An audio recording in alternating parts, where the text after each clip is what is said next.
मीरपुर नाम के शहर में तेजस अपनी पत्नी नीरू के साथ रहता था। पति पत्नी दोनों ही नौकरी करते थे। एक दिन तेजस गांव अपनी माँ के पास फोन करता है। हेलो, प्रणाम माँ। जीते रहो माँ, तुम दादी बनने वाली हो। अरे वाह, ठीक है बेटा, मैं कल ही आती हूँ। जब माँ जी शहर पहुंची तो बेटी बहू ने बहुत अच्छे से स्वागत किया। लीजिए माँ जी चाय। अरे गर्मा गर्म पकोड़े ले आओ माँ के लिए। नीरू रसोई में गई और 2 मिनट में ही पकोड़े ले आई। जी ये लीजिए। बहू जादू से बनाए हैं क्या? अभी तो रसोई में गई थी। यम्मी। माँ जी, शीला रसोई में पकोड़े तल रही है, मैं बस लेकर आई। हे भगवान, मेरा धर्म भ्रष्ट कर दिया तूने। अब तो गंगा जल से शुद्धिकरण करना होगा।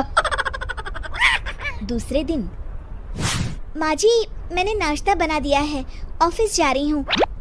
पर अभी तो घर का सारा काम पड़ा है। शीला आती ही होगी, झाड़ू पोछा बर्तन कपड़े वो सब कर लेगी। हमारे जमाने में घर का सारा काम हम ही करते थे।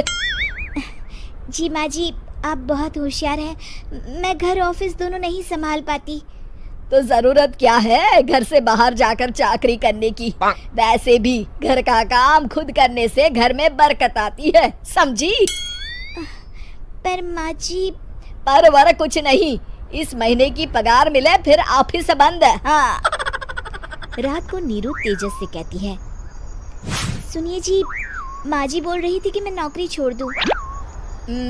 वैसे ठीक ही तो है, अभी तुम्हें आराम की जरूरत है। फिर भी आराम कहाँ, शीला को छुड़ाने के लिए बोल रही थी।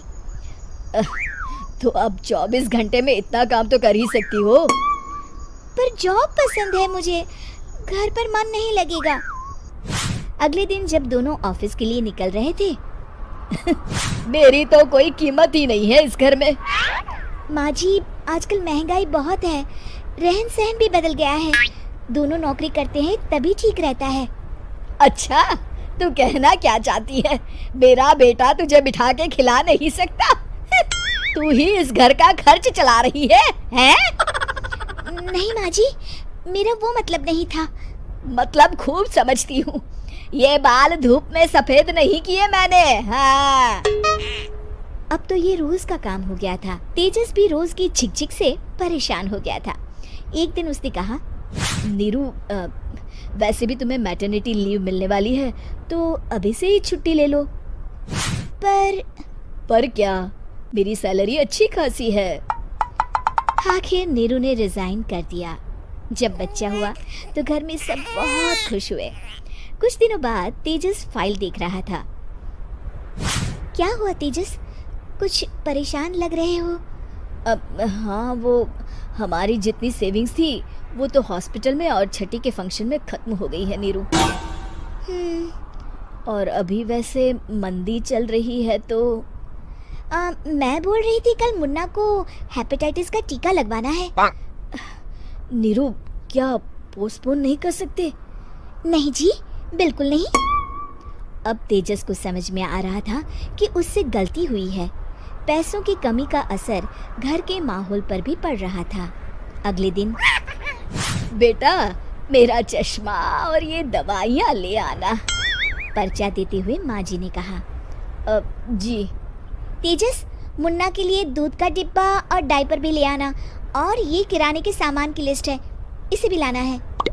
तेजस गुस्से में लिस्ट मरोड़ कर फेंकता है और चिल्लाता है, पैसे क्या पेड़ पर उगते हैं? ये ले आना, वो ले आना। अरे पर ये जरूरत का सामान ही है। वो गुस्से में बिना कुछ कहे ऑफिस चला गया। अरे लंच तो ले जाइए। नीरू दौड़कर डिब्बा पकड़ाती है। एक दिन खाना खाने के बाद, नीरू, अब तो मुन्ना कुछ बड़ा हो गया, तो अब तुम वापस ज्वाइन कर लो ना जॉब।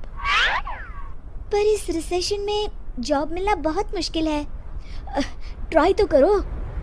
फिर मुन्ना? माँ जी है ना, और एक फुल टाइम मेड भी लगा लेंगे। पर माँ जी, उन्हें तो पसंद नहीं। तभी माँ जी वहाँ आ जाती है और प्यार से नीरू के सर पर हाथ फेरते हुए बोलती है, अब मेरी समझ में आ गया बहू, पहले के और अब के समय में अंतर है। तुम काम शुरू करो, मुन्ना की जिम्मेदारी मेरी। मेरी प्यारी माँ जी।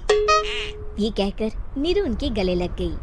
शिक्षा, परिवर्तन संसार का नियम है, हमें भी समय के साथ चलना चाहिए। उम्मीद है कि आपको हमारी ये कहानी पसंद आई होगी। कृपया हमारे चैनल को सब्सक्राइब करें और सभी अपडेट्स के लिए बेल आइकन जरूर क्लिक करें। और हाँ, वीडियो लाइक और शेयर करना मत भूलिएगा। Bye bye.